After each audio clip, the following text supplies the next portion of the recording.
Hi guys, welcome back to my YouTube channel. I am officially done with Tender is the Flesh. So let's go ahead and jump right into it. First, let's just say I love this cover because when you first look at this cover, you're thinking, oh, this is interesting. Probably, you never know what you're going to expect. But I really did like this book. Even on the back, you can see it doesn't get much, um, but yeah, so this book, I have read it, I want to say at least 3 times. This is either my third reread or my fourth reread. But the very first time I read this with my friends for a book club.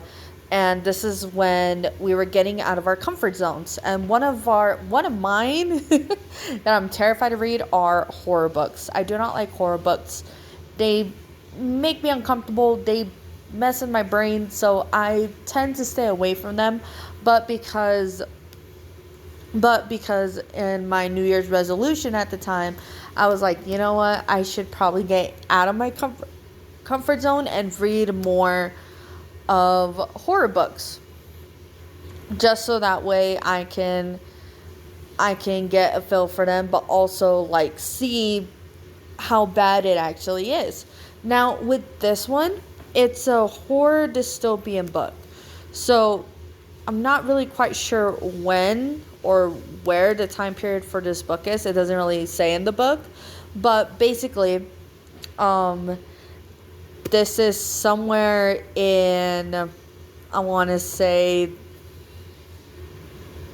I don't know where, but it's it's somewhere in the Spanish countries.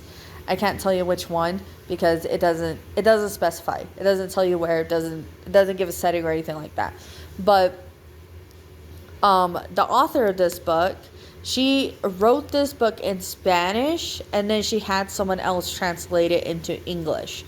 So yeah, and I'm like, I didn't know that until I did more research on the book, because after my first reread, um, I was more interested on like the book itself and what I can gather.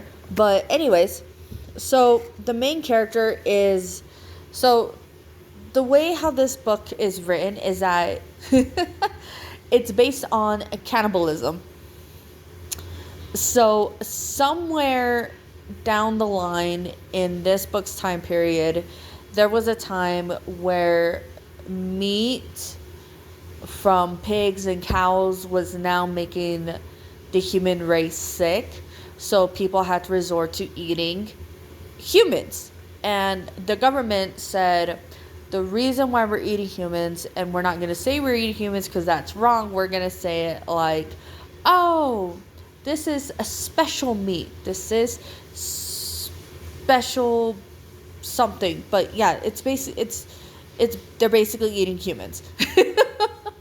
and and it's interesting because the reason why I like this book is because the main character in this book, he doesn't like he doesn't how's the best way I can describe it is that at the beginning of the book he has morals to where he doesn't feel comfortable eating humans. He thinks that eating humans is wrong, but he works for a meat processing plant, but it's for humans.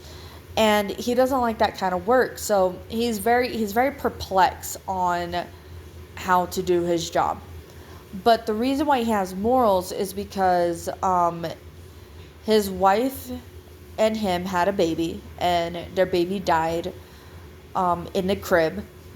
He suffered from, I can't remember what it's called, but it's something that actually does happen to infants when they um, die in a crib. If somebody could tell me what it is, that'd be great.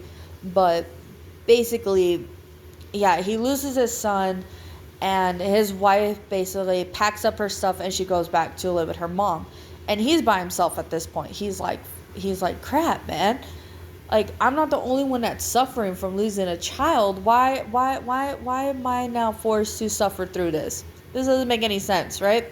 So, anyway, fast forward. one of his old friends sends him a female head. And he's like, I don't want this. Why is this here? I don't know. I don't want this. I don't want this. I really, really don't. But the guy that drops off the head tells him, oh, by the way, it's a gift, so you could sell her. She has all her vaccines, and the way how their meat works is that the humans that they use for eating, they call them heads. So just to give you a little bit more of lore, it's a head. So when I mention like head, it's not like a head of the human. It's the full human. Like it moves. They can't talk. They can't do anything. They can just walk. They can see, but yeah, it's just human. And so he's dealing with this with this head, and he basically puts her in the barn, and he's like, I'm just gonna leave you there because I don't know what to do.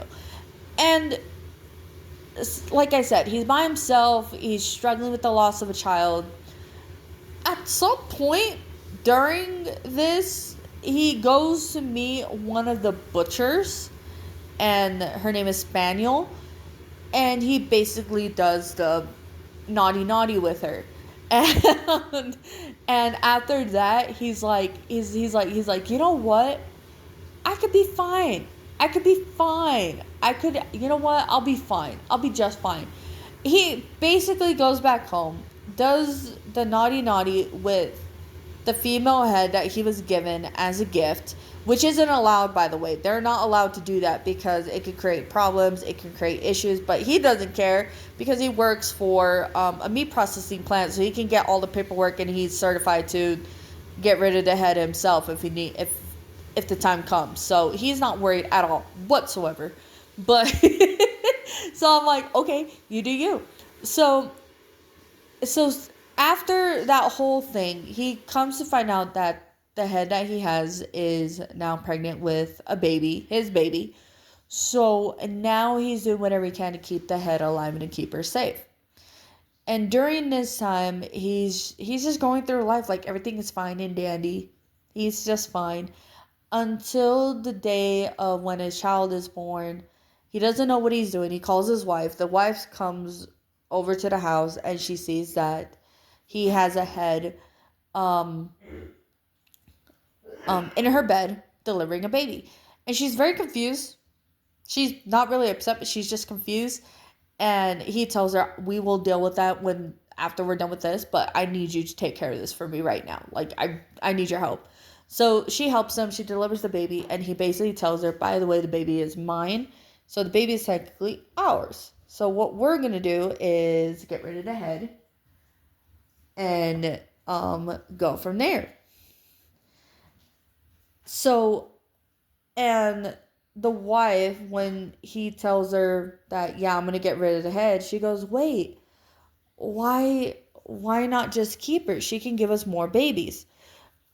He goes, well, she's already coming to, what's the word? She's starting to build a conscience. Like, the head is starting to build a conscience. She's starting to understand what is happening. She's starting to realize that she's being used, and that's not good because